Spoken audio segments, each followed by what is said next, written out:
रात का पहरा धीरे धीरे शहर के किनारे मिट्टी के रंग में मिल रहा था। कैंप से लौटकर घर जा रही कैप्टन राधिका सिंह अब सेना से कुछ समय की छुट्टी पर अपनी मां शांति देवी को पीछे बैठाकर पुरानी स्कूटी पर जा रही थी। बड़ी बहन अंजलि सिंह उस जिले की डीएम थी। हर किसी को पता था वो सख्त पर ईमानदार अफसर थी जिसे परिवार और फर्ज दोनों से प्यार था। लेकिन उस शाम जैसी अचानक खड़ी हुई एक पुलिस बैरियर ने सब कुछ बदल दिया। इंस्पेक्टर विक्रम राठौर, जो जनता की सेवा की बात करता था मगर अपनी मर्जी चला रहा था, ने राधिका को रोका और बिना वजह अभद्रता शुरू कर दी।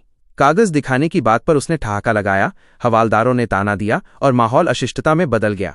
राधिका ने नर्म होकर भी डटकर जवाब दिया, पर जब बात थप्पड़ तक पहुंची तो वो सिर्फ चौकी पर झुकने वाली नहीं थी। घटना की एक छोटी सी चिंगारी कहीं बड़ी आग बन गई। एक युवा निकेश ने मोबाइल निकाला और सब कुछ रिकॉर्ड कर लिया। उसने सोचा था कि बस एक और वीडियो होगा, लेकिन अगले ही सुबह वही वीडियो सोशल प्लेटफॉर्मों पर आग की तरह फैल गया। लोगों ने देखा कैसे वर्दी का दुरुपयोग आम आदमी को झकझोर देता है। अंजलि ने जैसे ही वीडियो देखा, उसने अपना आधिकारिक चेहरा पीछे नहीं किया। उसने तुरंत प्रशासन को जगाया, प्रेस कॉन्फ्रेंस को बुलाया और सवाल उठाया। ये सिर्फ उसका निजी अपमान नहीं था, ये सिस्टम की दरारें दिखा रहा था। पर वो समझती थी कि नारे से काम नहीं बनेगा, इंसाफ चाहिए था। अंजलि ने मैं नहीं लड़ूंगी तो कौन अब लड़ेगा की जगह ठोस कदम उठाए। उसने निर्देश दिए, हर थाने की शिकायतें सार्वजनिक हों, थानों के सीसीटीवी सीधे मॉनिटर हों, हर 15 दिन में जनसुनवाई और मानवाधिकार प्रशिक्षण अनिवार्य। उसने साथ साथ एक नागरिक निगरानी कमेटी बनाई। वकील, समाजसेवी, युवा पत्रकार और एक पूर्व सेनाविद राधिका, जो थानों की पारदर्शिता की निगरानी करेगी।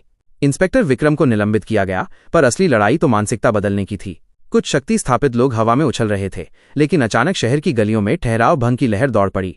मॉल वालों से लेकर मंडी के व्यापारी तक ने गांठ बांध ली। उन्होंने सड़कों पर शांतिपूर्ण रैली निकाली और हर कदम पर यही संदेश दिया, इज्जत बनाम वर्दी, इज्जत जीतनी चाहिए। राधिका ने उस दिन अपनी सेना की साठबित हिम्मत का इस्तेमाल किया, लेकिन बंदूक के बजाय कानूनी प्रक्रिया को हथियार बनाया। उसने एक नीतिगत दस्तावेज तैयार किया, थाना सुशासन पैकेज, जिसमें सिपाहियों की जवाबदेही, आम जनता के अधिकार और प्रशिक्षण का ठोस रोडमैप था। अंजलि ने उसे प्रशासन में पेश किया। दस्तावेज ने माननीयों के पाले बदल दिए, क्योंकि अब सार्वजनिक दबाव था, मीडिया था और लोग जाग रहे थे। अंततः मामला अदालत तक गया। विक्रम और उसके साथियों के खिलाफ मुकदमा दर्ज हुआ, पर कहानी केवल सजा तक सीमित नहीं रही। जिले भर में थानों में बदलाव दिखने लगे। सीसीटीवी का काम पारदर्शी हुआ, शिकायतों का ट्रैक रिकॉर्ड खुले और सबसे जरूरी, नए मानवीय ट्रेनिंग प्रोग्रामों से सिपाहियों के व्यवहार में धीरे धीरे फर्क आने लगा।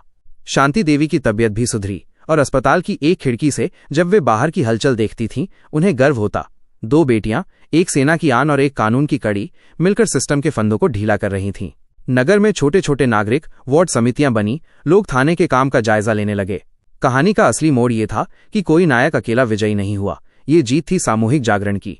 एक वायरल वीडियो ने शुरू किया, पर समाज ने उसे लक्ष्य बनाया। अफसरशाही की जगह जवाबदेही आई और 2 बहनों की अपनी पहचान ने यह साबित किया कि सम्मान की मांग करने में गर्व है, डरने में नहीं। समाप्ति में अंजलि ने सभा में कहा, हक और कर्तव्य साथ चलते हैं।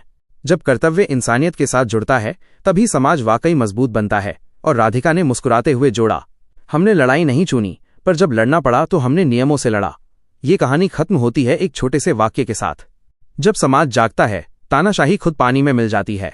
अगर आपको ये नया रूप पसंद आया हो तो शेयर कीजिए, ताकि और लोग जाने कि छोटे कदम भी बड़ी लहर बना सकते हैं।